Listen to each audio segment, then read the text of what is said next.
एक दिन अगाडिसम्म यो एउटा सानो गाउँ थियो।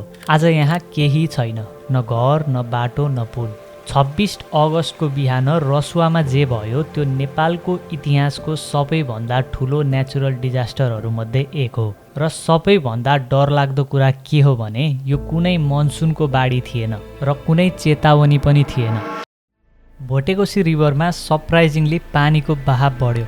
यो फ्लडले रसुवा र नुवाकोट जिल्लाका धेरै बस्तीहरूलाई बगायो र चाइना नेपाल बोर्डरको पोर्ट एरियालाई पनि असर गर्यो। अहिलेसम्म नेपालमा कमसेकम 95 जनाको मृत्यु भएको कन्फर्म भएको छ र चाइनामा 3 जना। सयौं मान्छेहरू बेपत्ता छन्।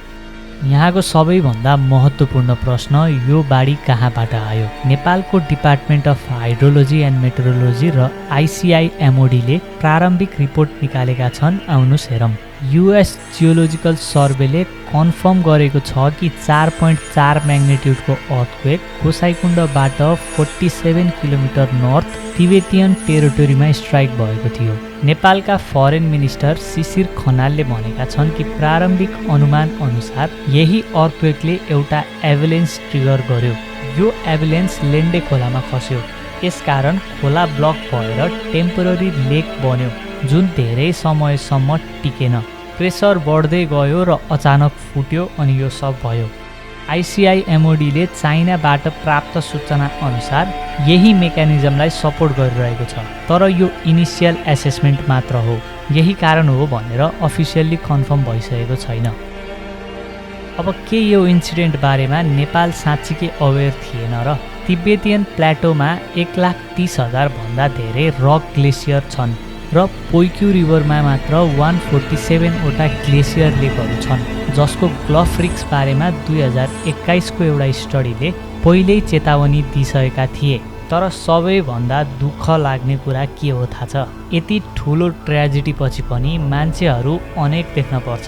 यो भिडियो हेर्नुहोस्।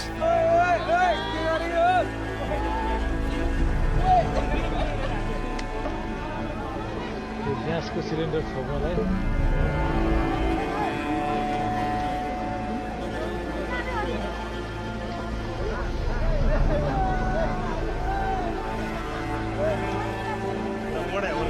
ग्यासका सिलिन्डर पनि लाग्यो।